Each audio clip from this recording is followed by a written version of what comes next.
Hello everybody, it's me Peter, and it's Sunday, and here I am, so welcome.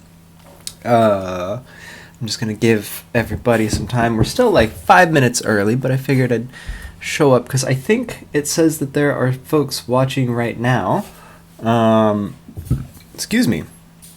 If that's the case, hello. There is, so I counted this out last time, there's like a I think 15-second delay between when you say something in the chat and when I see it. So there we go.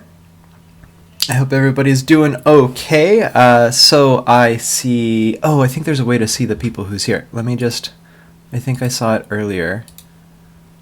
So right now I see Althina. Hello. And I already see a question by someone named Valentine Hearts, which is a great name. Probably not a real name, but we can run with it. We will get into that in just a minute, but as you show up, if you're in the chat, go ahead and say hi in the chat so that I have an idea of who's here, and we will get this turkey gobbling. I've decided that's a new saying. To get the turkey gobbling means to start doing something. You heard it here first.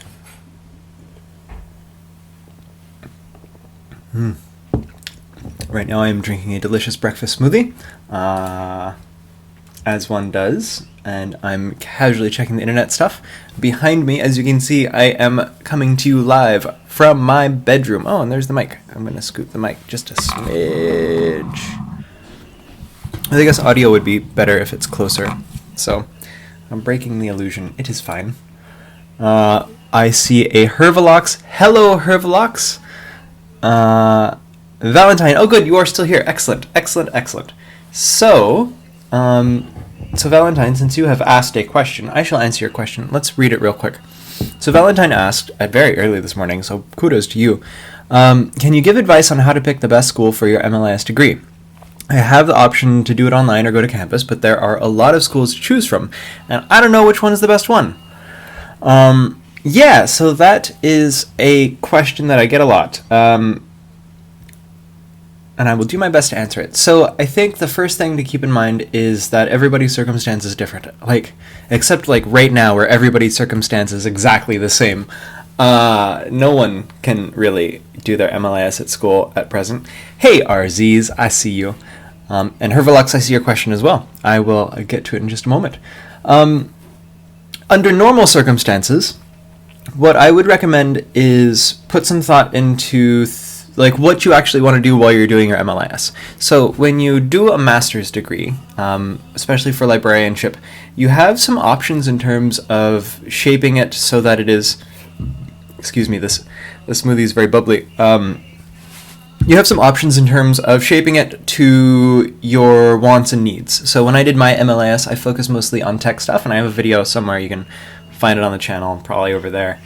Talking about everything that I studied, if you haven't watched that already. But by and large, most programs allow you to tailor your studies to whatever you think will suit you. So that's one thing, is find a school that will let you do that in a way that you want to. I did mine at the University of British Columbia because they had a professor there who was actually focusing on new media and libraries, new media and young adults. YouTube being a new medium, I thought that would be appropriate for me, and I was right. It worked out really well. So there's that, but then another thing to keep in mind is, so you mentioned the online versus offline experience. I'm really glad that I did mine in person. There is a lot of stuff that you can get from doing your MLIS in person at a physical university. There are opportunities that come up, work opportunities that are super useful to get a feel for different things in the field. You may have seen a video that I did just a few months ago called The Accidental Librarian, which I talked about how I didn't work in a library before becoming a librarian. I worked as an intelligence analyst. But because I didn't have that experience, I did have experience in the information science realm, but not the library side. And so going to school in person, the school that I attended set me up with a lot of really good opportunities for work-learn opportunities, things like that. Yeah, so that was beneficial. But the flip side is, if you're already working, I know a lot of folks who are already working at libraries or were working at libraries, because it seems like everyone's shutting down right now, having an opportunity to go to somewhere like San Jose State. So San Jose State's program is all online, 100% online. And that works for them because they can adjust when they show up, and they can do their master's and kind of work it around their existing work schedule. If that works for you, great. I considered doing that. And unfortunately, the way my funding came through is I had to take classes in person. I had to take at least one class in person, or else I wouldn't get any funding. Well, I mean, I would get funding, but I would get significantly less. And I talked to San Jose State, and at the time they weren't willing to be like, oh yeah, just take an elective here or there, the other one. Take an elective outside of the program and it'll count. So I wasn't able to do that, which is wild, because here at UBC, like, you can take up to 4 electives outside of your program and actually get credit for them towards graduation. So your mileage may vary. But really, my big advice is find a school that's interested in what you're interested in. And you can do that by finding their website and looking through. Usually they have a section called research interests or research topics or whatever. And do that. But other than that, everyone's circumstance is different. So hopefully that's helpful. So RZ's mentioned he's on a bit of a time crunch. So I'm a library page, privileged enough to be doing online work at around 1 p.m. Eastern Time. Nice to have your company while I try to do online work, Peter. Aw. Thanks, RZs. I'm glad you're here. Also, I'm glad that you still have a job. I do as well. I'll talk about that more later if anyone's curious, but you got to ask for it. I'm not just going to throw it out there. Yeah, so back to Hervelox. So Hervelox asks, how are you living the quarantine? Well, I could probably use a haircut. We're getting to that point. I am able to leave my house. So here in beautiful British Columbia, we are doing social isolation. Everything that is non-essential is shut down, almost. The library is closed to the public, but we've been working 50% at work and 50% at home, which has actually worked out fairly well for me, because, man, if I had to stay in my house all the time, either my partner would kill me or I would just go bonkers. So it's a nice reprieve in that way. And then when we're at work, so the system I work at, we've closed all of our branches to everyone except for our central branch because it's huge and we can do social distancing there. And we've still been getting a lot of reference calls, and we've been doing a lot of talking people through digital resources and how to get set up. We've been signing people up for library cards over the phone, all of that jazz. So I'm doing okay. I find myself very bored. I've been playing a lot of Animal Crossing, as one can imagine. I splurged, and I was able to get a Nintendo Switch before they were all sold out like a week ago. So unfortunately, I was not able to get Nintendo Ring Fit, but Animal Crossing, frankly, is a much better use of time at present. It's so soothing. But things are going. My partner and I are actually getting married on Saturday, probably. We have to call the marriage commissioner just to make sure that she's still game to perform it.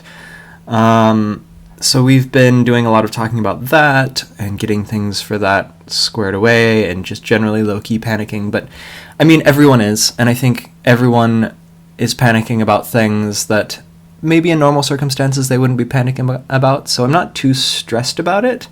Any more than everyone else is stressed about it.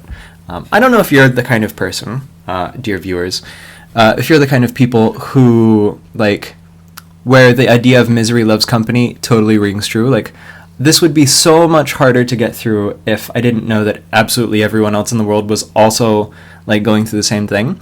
This shared experience of shared suffering really makes things a bit more manageable. I was talking to my union rep the other day, and they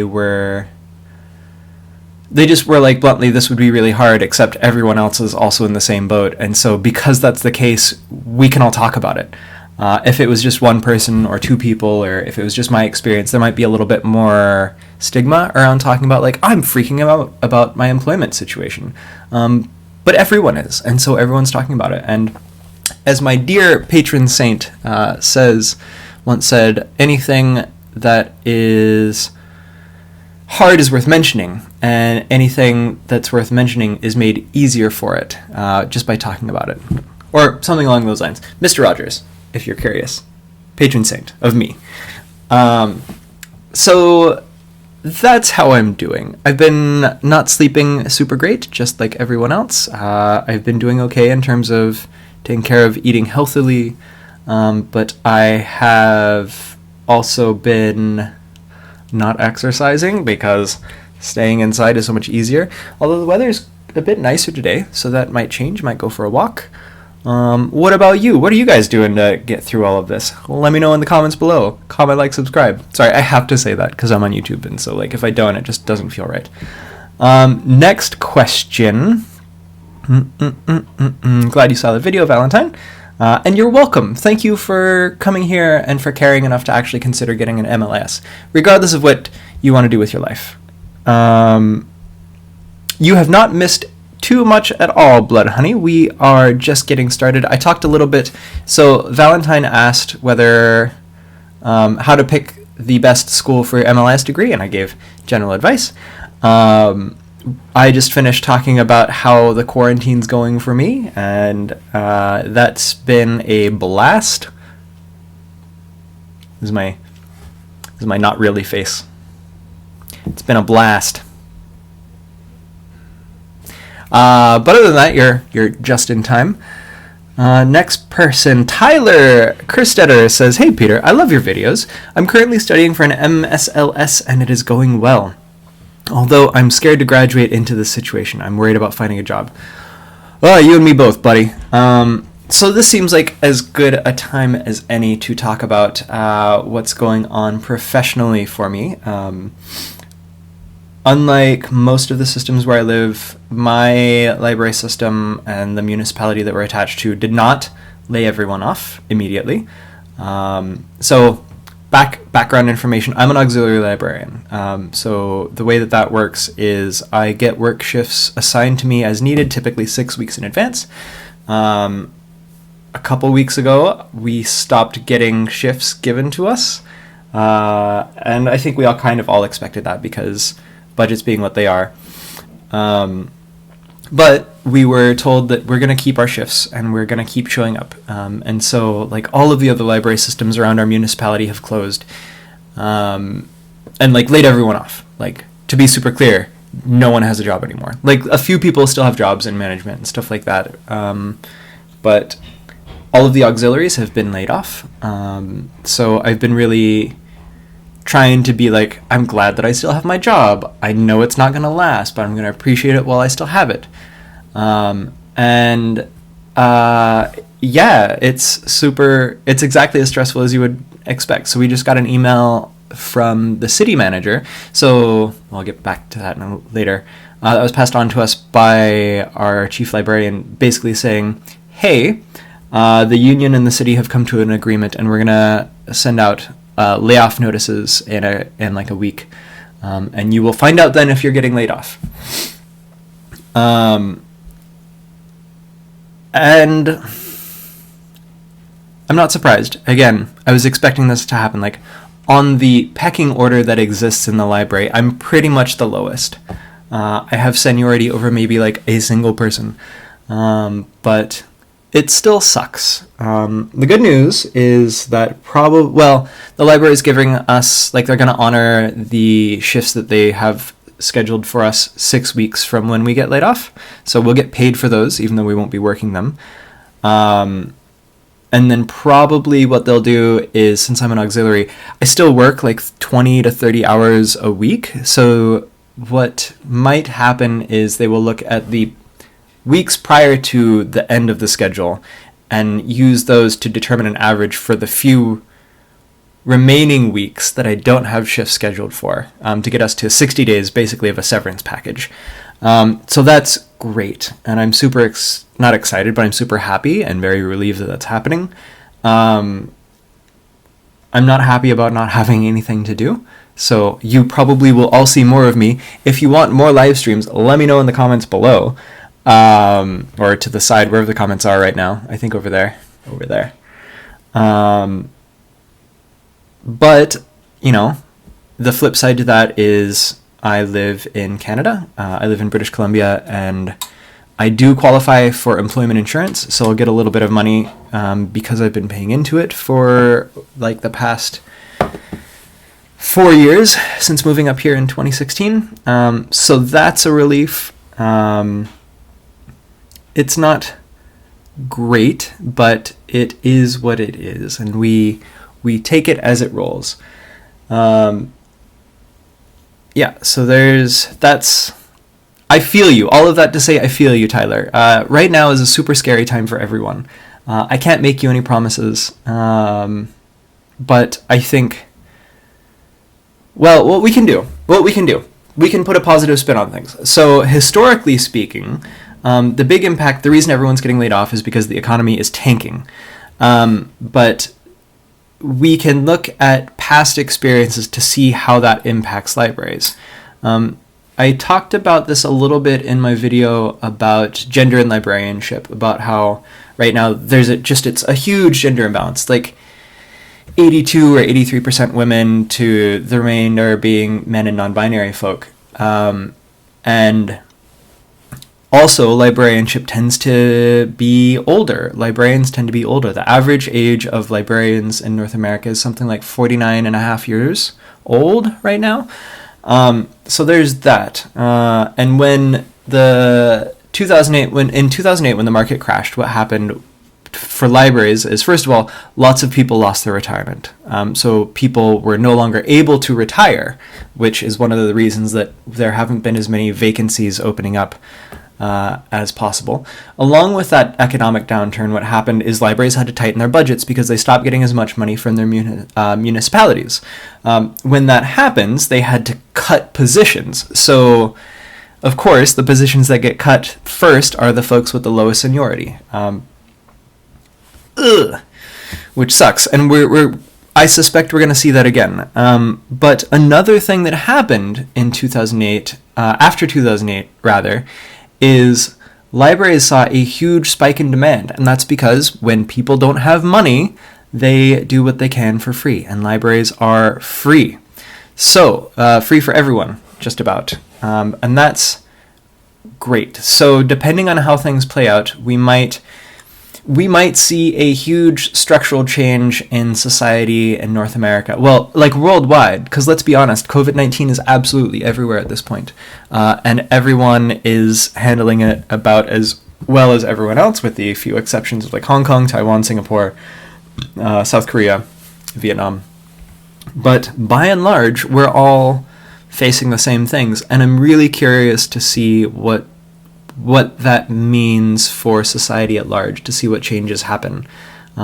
We might, and maybe this is just me being optimistic, but we might start seeing more concern for each other at a systemic level, if that makes sense. In libraries, that's kind of what we're used to, because, I mean, we exist for our patrons, we exist to serve our public.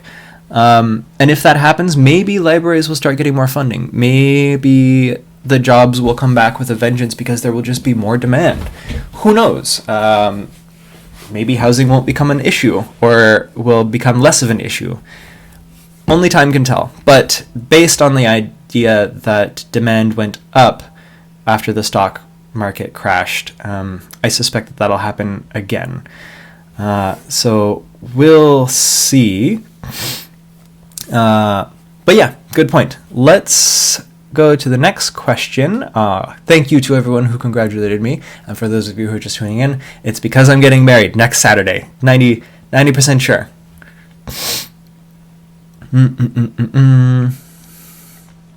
Got caught up that shit. Yes, it is.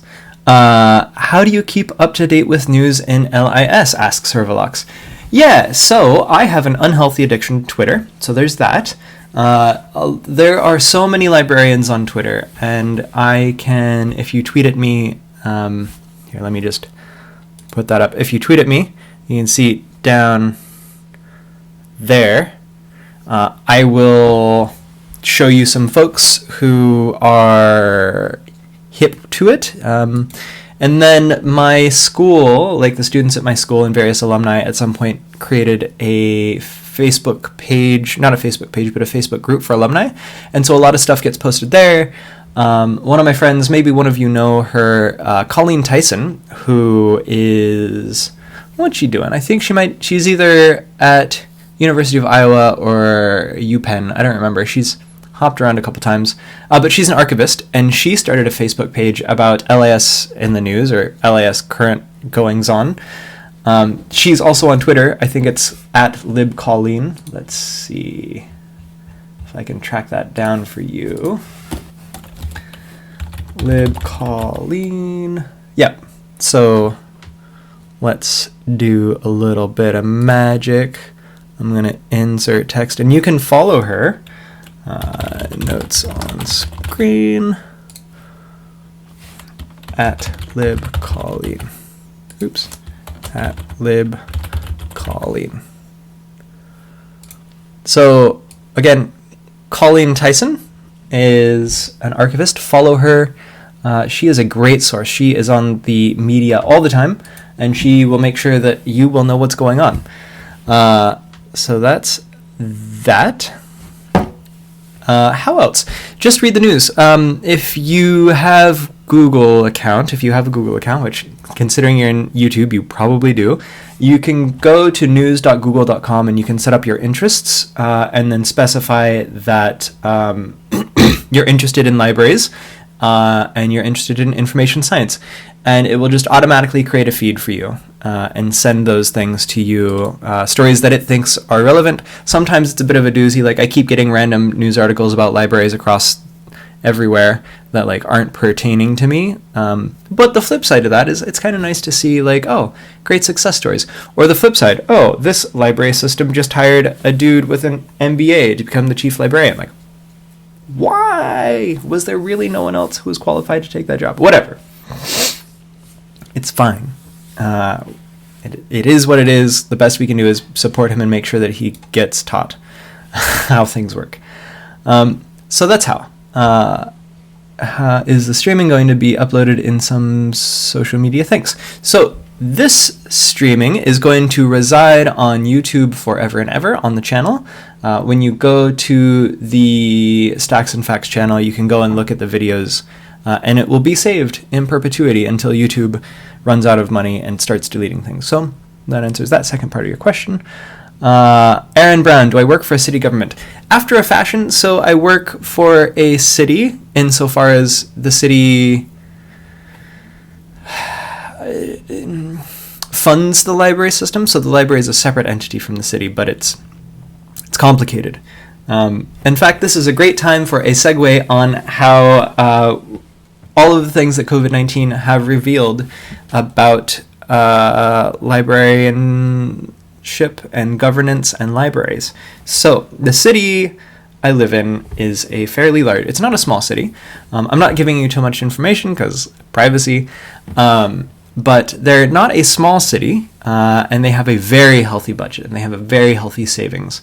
And under normal circumstances, there is a very small amount of, like aside from passing our budgets and having a counselor on our library board of directors, there's very little involvement between the city and the library.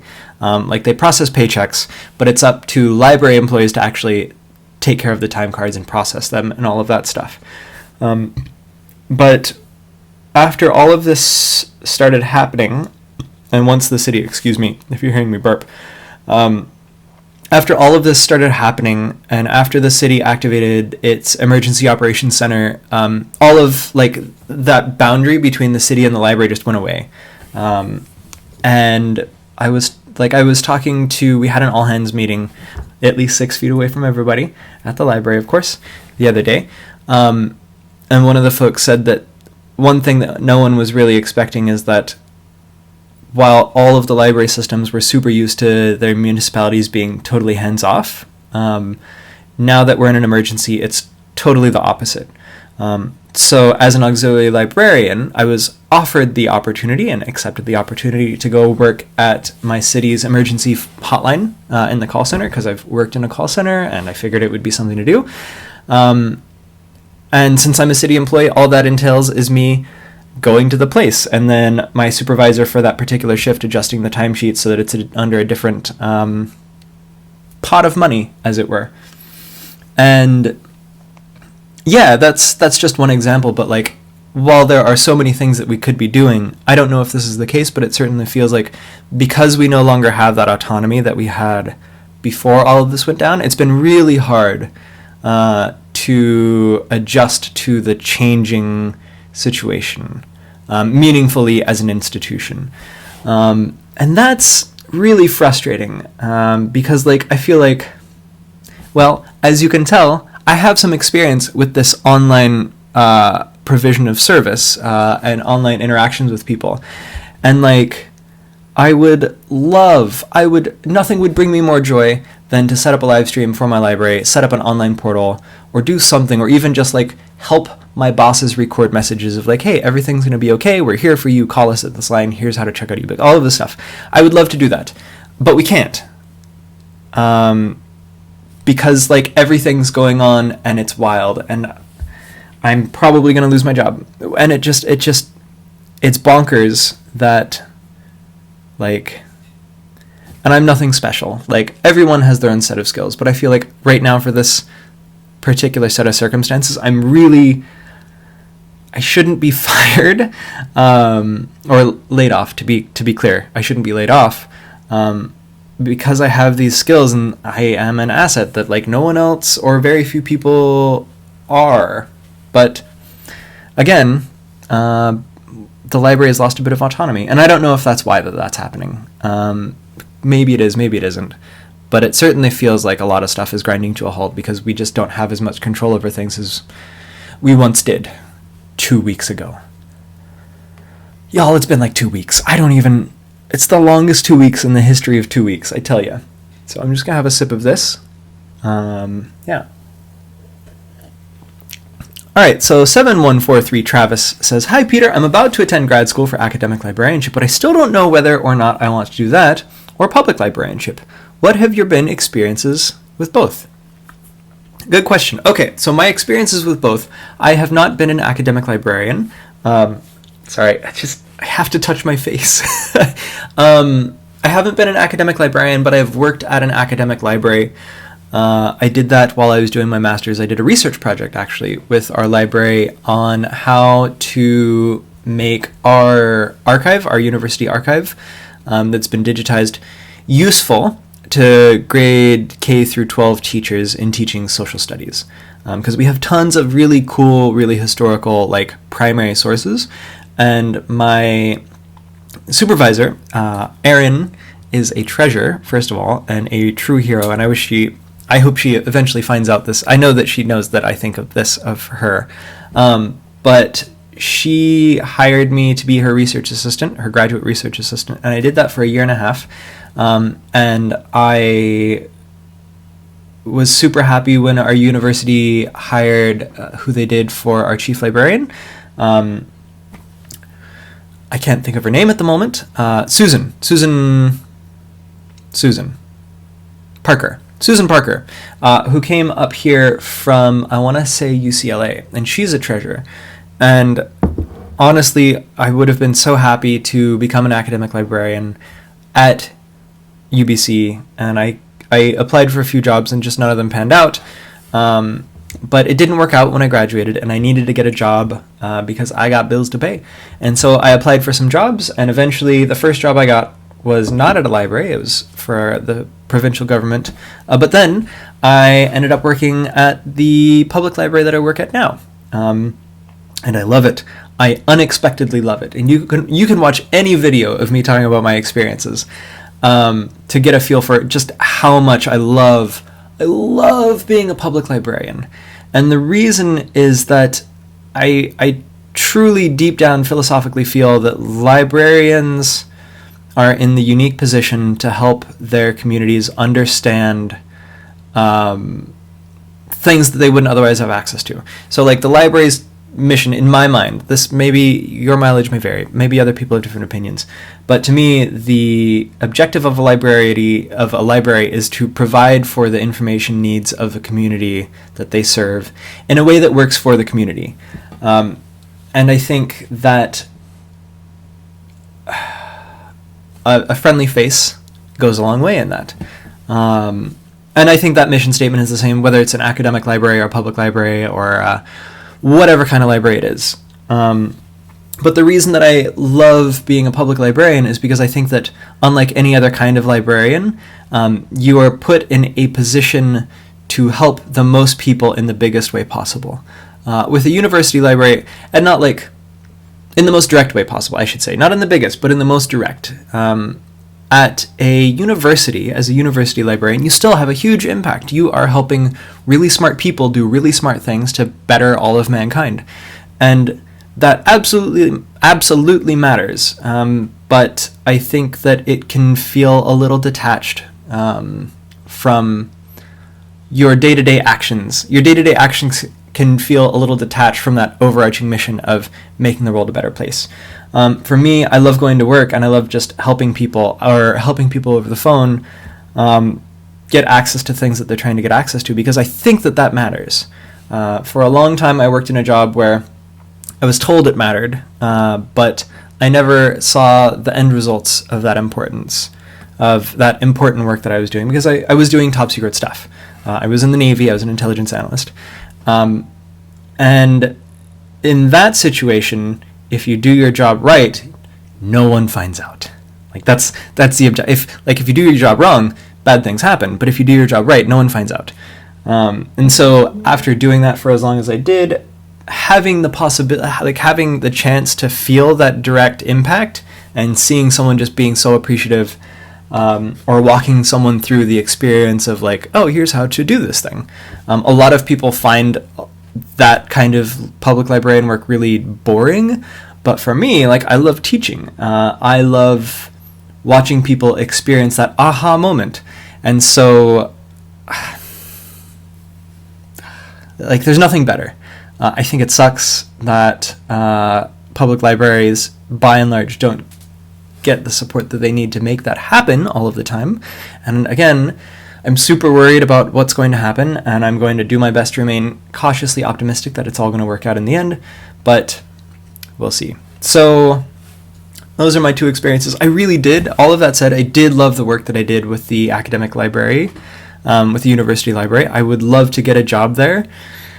Now that I'm probably going to be unemployed, I will definitely apply once they start coming up. But I think it really just depends on where you find satisfaction. For me, I find satisfaction from helping people and seeing them just light up.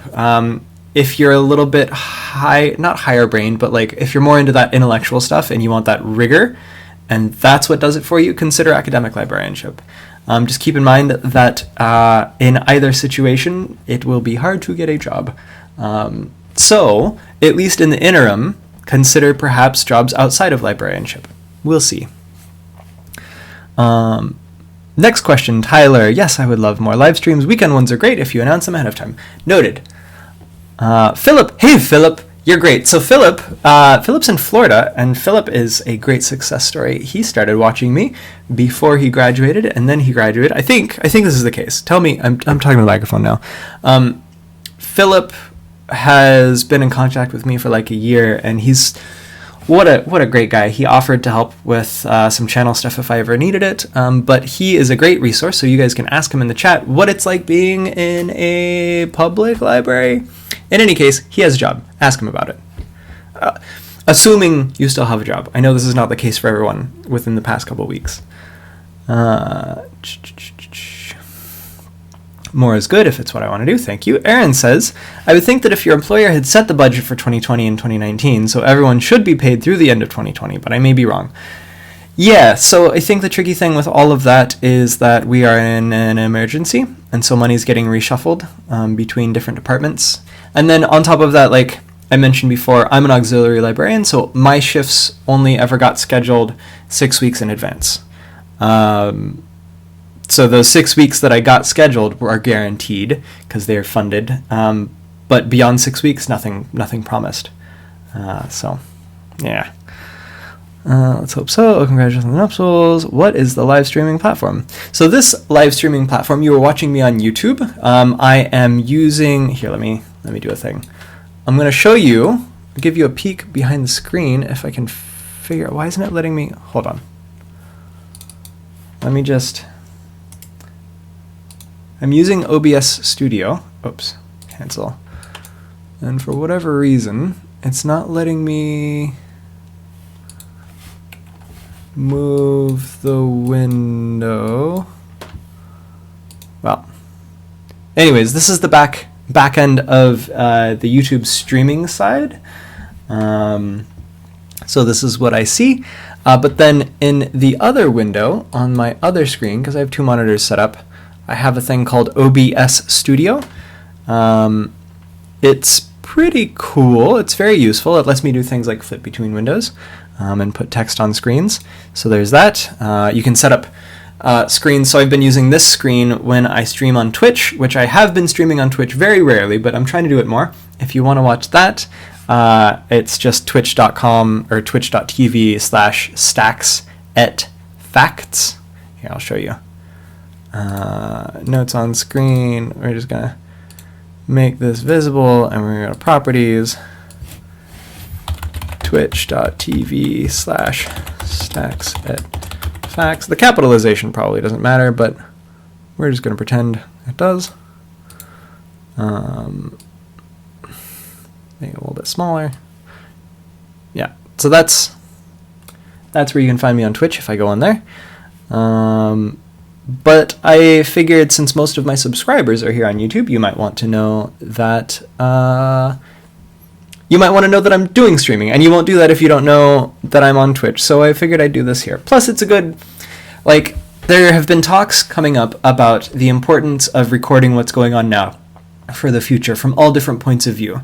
So by doing a live stream on YouTube, this is kind of my way of contributing to the historical record of what life was like when COVID-19 was happening.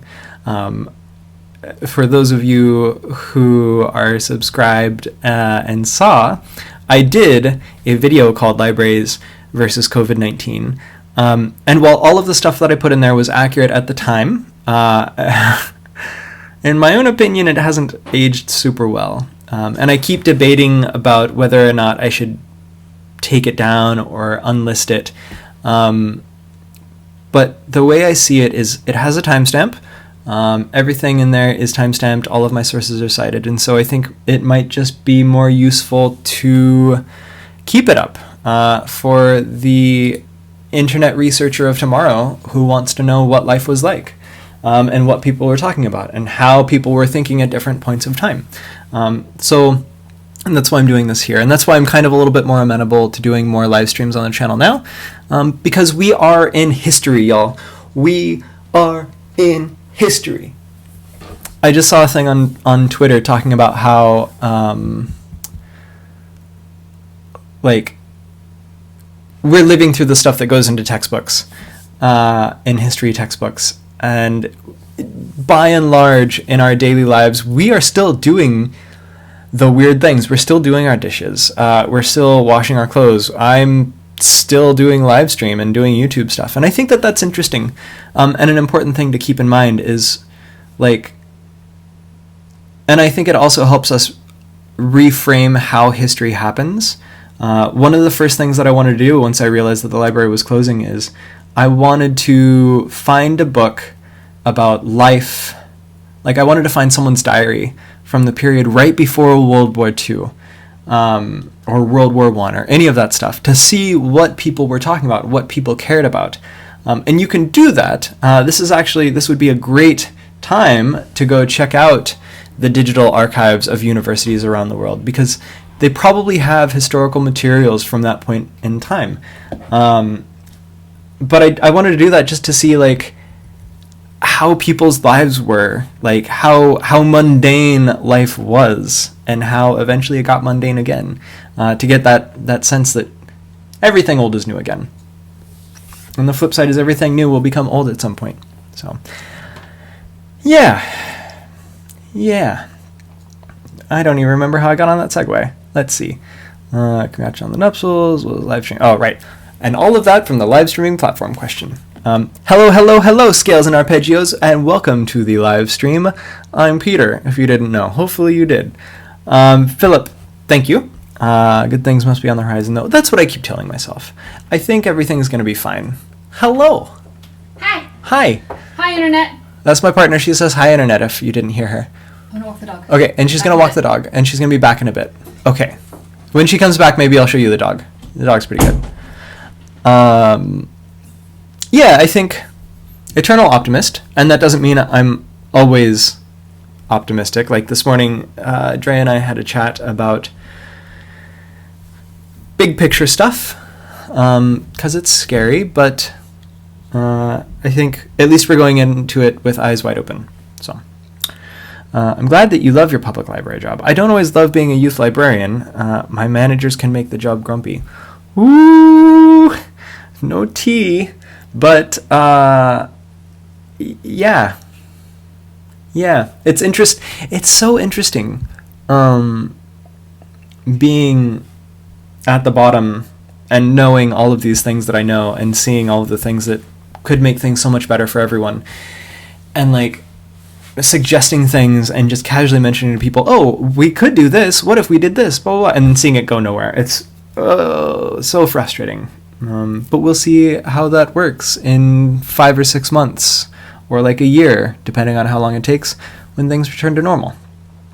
Yeah. County library system in Florida. Okay, so Philip's there. Good to know. Tyler, do I work with teens or young adults in the public library? I work with, not directly. So I mostly do just regular reference services, and I do classes with seniors, but then I also do, and it brings me such joy, I do story times. So I'm probably about half an adult librarian and then half a children's librarian, and I love it. I love it. I love it so much, y'all. Kids are the best. Not that teenagers aren't, but teenagers get moody. But the flip side to that is when I do work with the occasional teenager, it's so gratifying because, it's so gratifying when they're actually like, oh, this is really helpful, because it's such a change from teenagers otherwise. I feel like I can say that. I remember being a teenager. I'm still half my life away from being a teenager. So, yeah. What did you say? I didn't finish that. Seems like such a challenge to get this population. It is, though. One of my colleagues is a teen librarian. Several of my colleagues are teen librarians, but one of them I talk to quite often, and they talk about that a lot. Singular they. They are doing their best, and our system created a teen advisory board, but the teen advisory board, gotta give them credit where credit's due. One of the things that they recently gave us back was we know that it's hard to get a hold of us, and while we can provide input on how to make that happen, at the end of the day, you're just gonna get more teens like us by using our recommendations. And that's so true. And I would love to figure out a way to change that. Part of me is oh, what if we set up Twitch streams for them?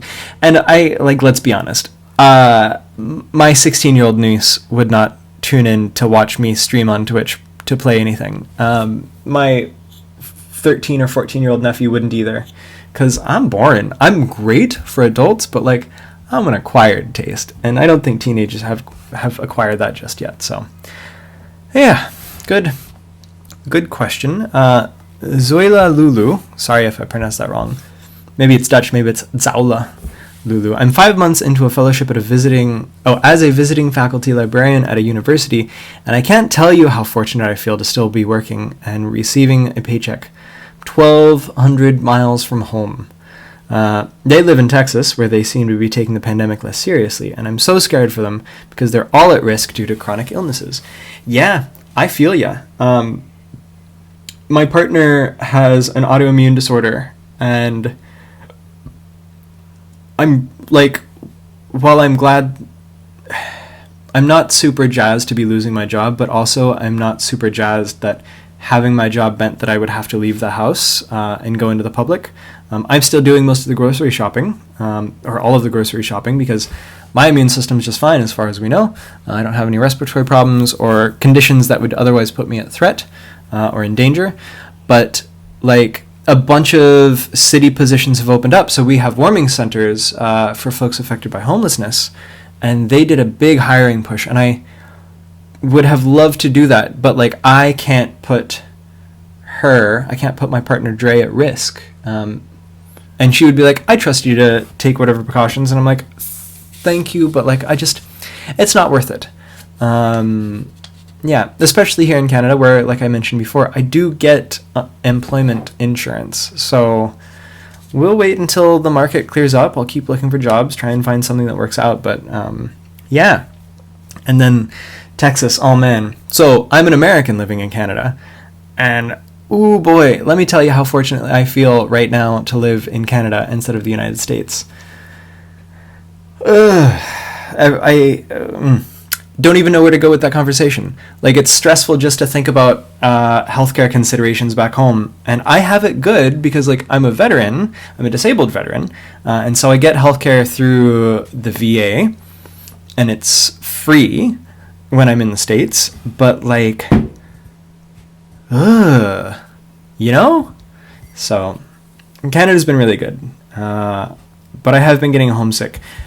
When the border closed, I didn't realize that was going to be a thing because, like, I don't spend that much time back in the U.S., but, like, the idea that now I can't go back, or I can't go back and then come back up here, is a weird thing to wrap my mind around. So, like, because I could go back to the U.S., but I'd have to stay there until the end of all of this because Canada wouldn't let me back in. Yeah. And by they, I don't mean my family. Yeah, that's fine. Oh, Blood Honey. Document Now are doing some interesting work around the ethics of digital contemporary collecting. Good.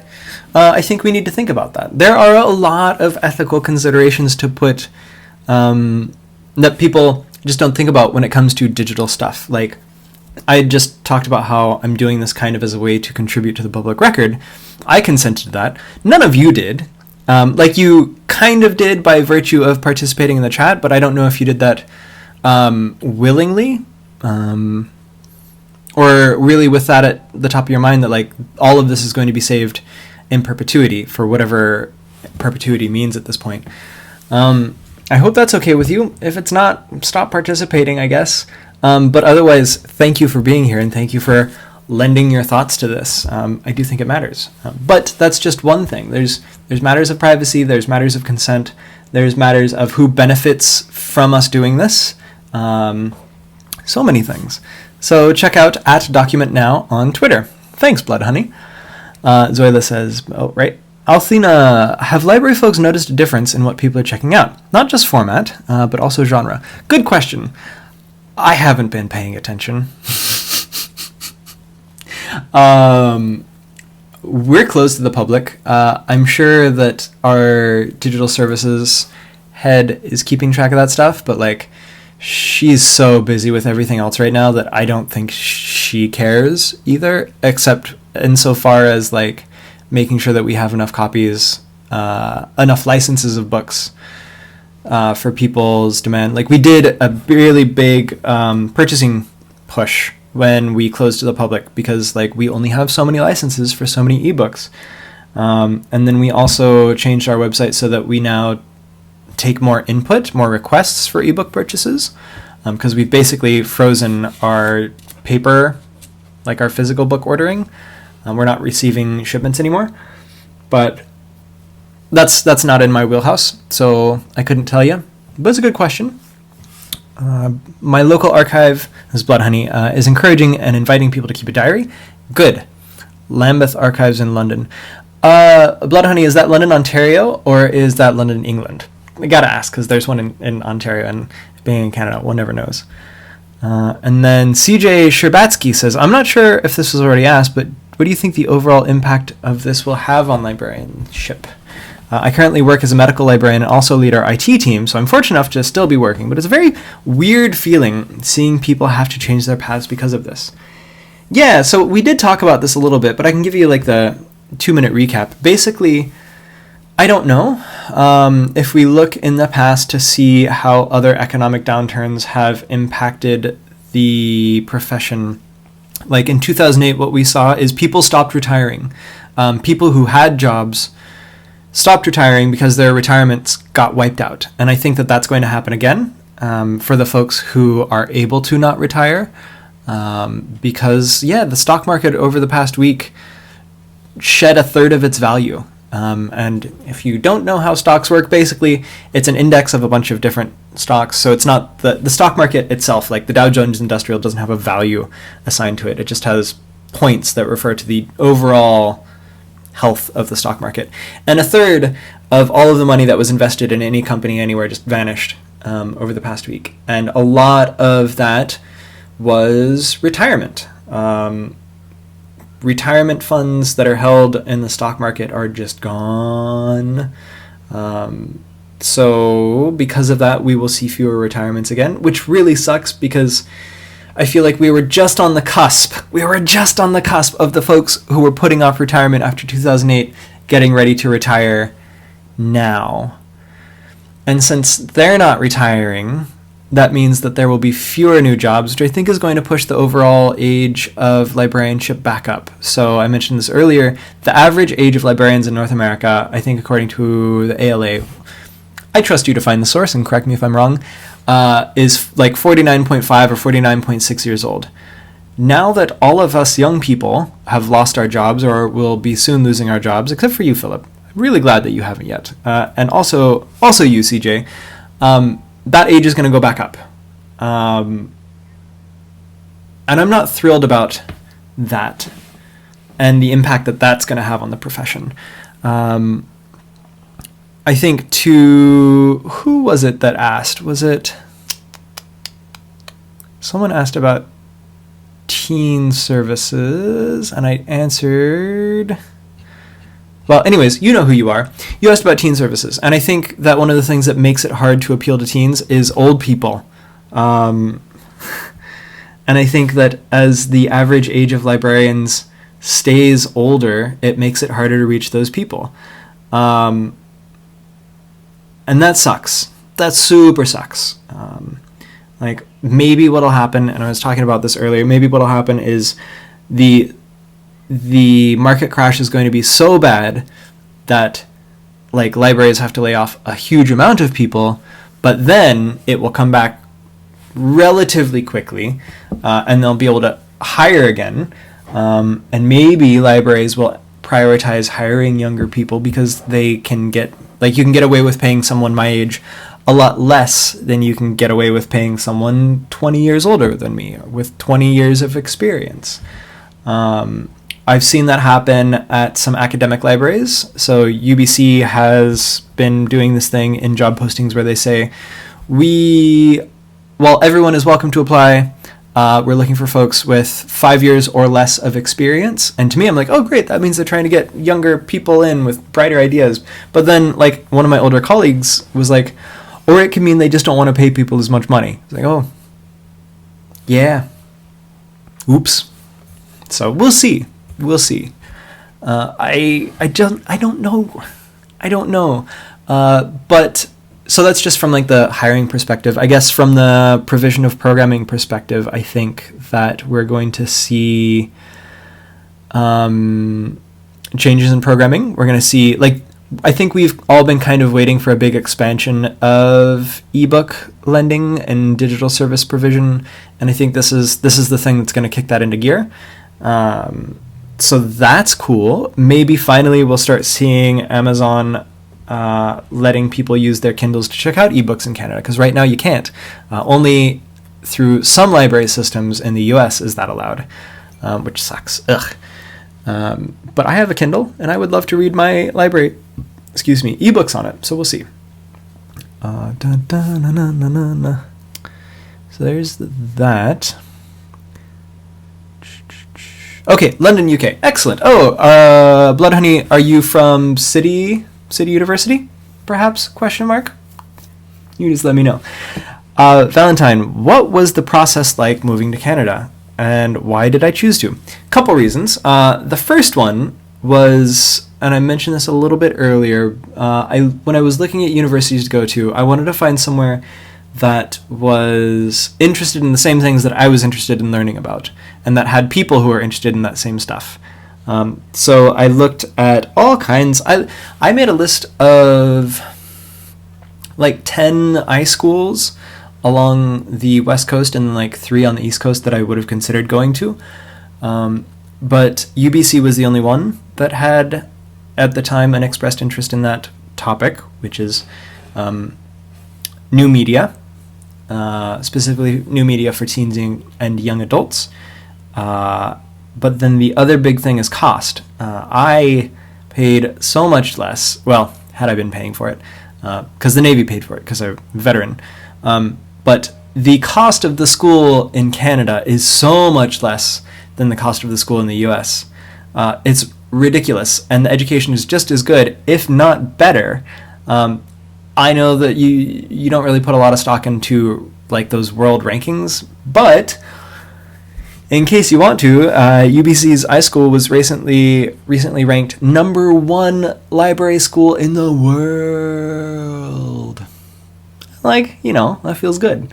And that happened after I got there, so I can only assume that they got that ranking because of me. I think that's how cause and effect works, y'all. I don't know. But there was that. What else? And so even though, I should mention though, like living in Vancouver, British Columbia is wildly expensive. Real estate is super expensive, and therefore rent is super expensive. And that hasn't been changing as quickly as anyone would hope.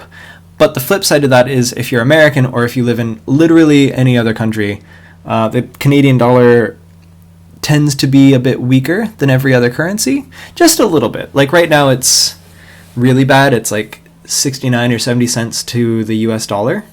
But the flip side is if you're an American, that's a great conversion rate. And I was able to take advantage of that conversion rate when I first started here, because even though I was going to school in Canada, all of my income at the time was in US dollar. And so for every $1,000 I would get in income, it would be like $1,300, which was nice. Alright, so Blood Honey is not a librarian, but I know about City's course. Unless you're thinking about a specific librarian at Lambeth and doing the MA at City, because I think I know her without mentioning any names. I don't think so. I did a screening of a movie on this channel a couple years ago, and the folks at City were super helpful in advertising that to their students and to their wider population. So I figured it would be worth asking since you mentioned London. But yeah, so we're all caught up in the chat now, y'all. And we're coming up on an hour, just about. But I've got a bit of time, although the Queen is giving her speech in 7 minutes. And although I am a dirty American, I don't mind telling you that I've developed an unhealthy obsession with the monarchy since moving up here, so I might tune into that. We'll see. But yeah, if anyone else has any questions or comments, let me know. I'm just going to check Twitter because I see I've got notifications there.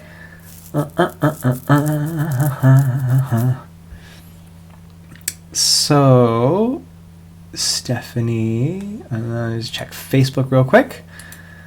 All right, cool.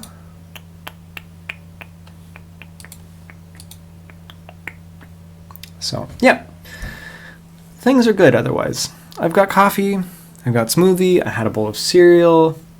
Ooh, let me see if the dog's back. I'll be right back. If the dog's back, I'll show you the dog because the dog is adorable. Stand by, entertain each other. Talk to each other in the chat.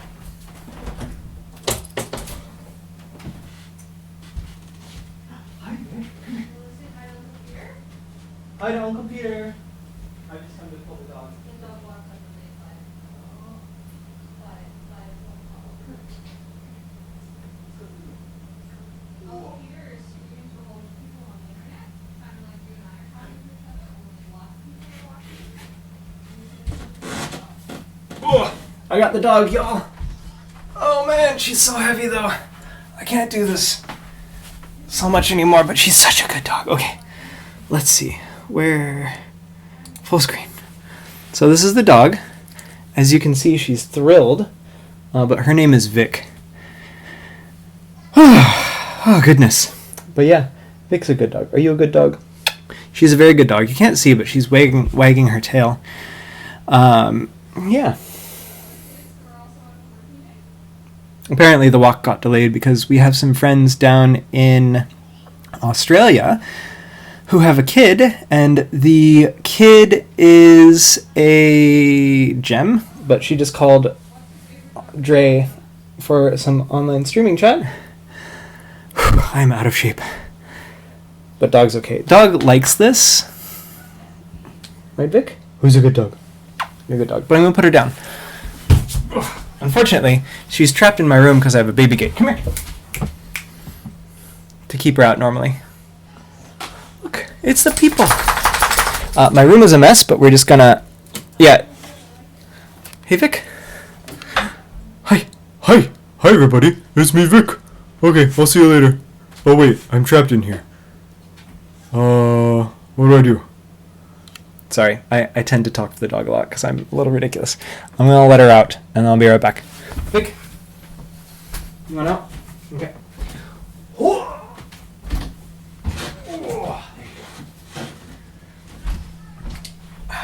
All right.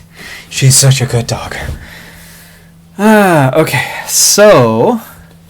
Yeah, she does look a little tired and such, partly because she was about to get a walk. And she's, like, programmed to know what things lead to getting a walk, and then those things didn't lead to walks, so she was a little forlorn. But she's a good sport. All right, let's see. UBC seems like a much better school than where I went. I mean, your mileage may vary. There is that. One piece of advice that I give to anyone who ever asks is that and of course it changes for everyone. Everyone's mileage may vary according to everything, but you get from your university experience what you put into it. I truly believe that. And so, like, while I had a great time at UBC, I know lots of people who didn't, or at least certainly not to the same degree as I did. We had a bunch of people who were disgruntled because the program was not what they were expecting. And there were some legitimate, like, complaints that people had. So on the UBC iSchool website, they have a listing of all of the courses that they've ever offered. But they don't really talk about how often those courses get offered, or at least they didn't when I first applied. And so it looked like all of those classes were offered regularly enough that you could take them, any of them, over the course of 2 or 3 years, or however long you took to do your program. But children's courses, so courses for children's librarianship, happened a lot less frequently, which is a problem because lots of people go into librarianship to become kids librarians.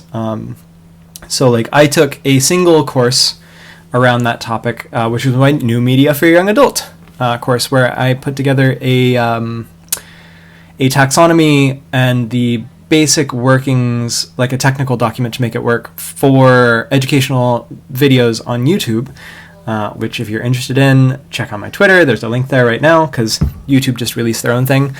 But other than that, not a whole lot of programming necessarily happened, and it would always fill up so quickly. So that was another complaint that people had, is even if the course was offered, the course size might be too small, the class size might be too small, there might only be like 20 slots, and they'd all fill up like that.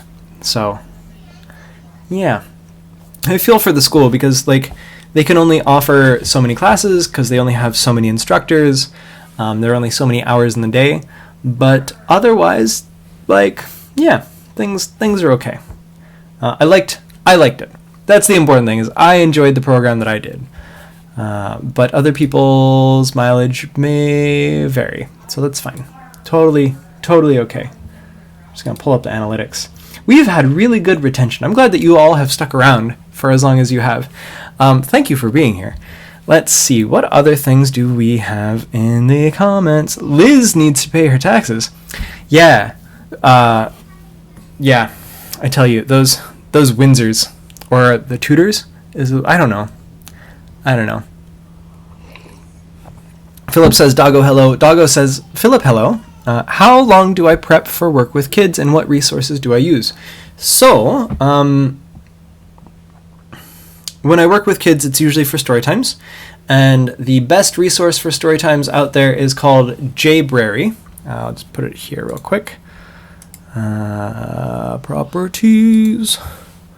So it's a YouTube channel called Librarian. And the cool thing about Librarian, you can, let's put it right there on my chest. So Librarian is actually created by a couple of librarians up here in Vancouver, but it's just a database of like nursery rhymes and songs and stories that you can incorporate into a story time. And they, for some of them, not all of them, but for some of them, they talk about like, here's the cool benefits that come from that. So usually I would take about 30 minutes to an hour to do prep. So that includes also setting up the room, but like putting together a really rough schedule of like the different activities we would go through, and all of that for about a 30-minute story time. If I had more time to prep, I absolutely would, but for what it's worth, I've gotten better at doing it in a short amount of time. So like 30 minutes is good. 30 minutes gets us to where we need to be. Yeah. But again, just story times is what I do for kids. Otherwise, I'll sit at the reference desk in children's and I will talk to kids and understand their questions and help them understand how the library works, guide them to the adult collection as needed when they have questions that we can't answer in the children's library, help them find good materials. But yeah. Blood Honey says, F your. Ooh. Ooh. I see. I'm sure there's more to that, but we'll just wait and see what that more is. Do I have any other recommended resources? I do. So we've been really fortunate here in Vancouver. We have a lot of folks who care about children's programming and children's resources. And of course, some of them have written books, or many of them have written books. Don't worry, Blood Honey. I was just giving you a hard time, because that's what I do. But yeah, there's this person named Jane Cobb, who's written a few books. One is called What'll I Do with the Baby-O? And this book, I really need to bring back to the library. But this book is really cool, because it has, like, it's broken out by age group. Also so let's see if you can see the table of contents. So you've got like rhymes, learning about the developmental stuff that's going on when you do a story time so that you know how to tailor your program for that. There are sample half-hour programs for parents and toddlers, for parents and babies, what to say to parents. So this is a really good resource. I actually haven't looked through it too much, but everyone who I know who has really enjoyed it. There's also a thing called Mother Goose, which is I don't know if it's worldwide, but I know one of our community groups uses it to organize programming in other languages, or for folks from like newcomers to Canada. Another thing that's useful is this thing called Supercharged Story Times, and it's more of the same. You'll have sample rhymes, but also like learning about different developmental markers at different ages and how to tailor programming to them. So those are a couple things. All right, so the full comment says, especially in light of your annotated version of Paywall, I would love a live stream about the Internet Archive's National Emergency Library. Ooh, I have feelings about that. Yeah, ask me at the next live stream I do, because it's complicated, but good question. But thanks for being here. I hear that you are heading out, and I hope you stay safe and stay sane, and eat your vegetables. And with that, I think we're doing pretty good, you know? Thank you to everybody who's here. If you haven't, feel free to press that little like button. I don't know if it helps my stats, but I like to think it does. But yeah, thanks for being here. If you ever have any questions, you know where to find me, but if you don't, that's my Twitter account right there. tweet me there, or you can track my email address down pretty easily, as Philip can attest to, and send me an email. I respond to all of them. Oh yeah, no, Beard is tons of face touching, but it's okay because I haven't left the house, and I'm gonna wash my hands 7 times anyways, and then wash my face 8 times. It's just life is suffering.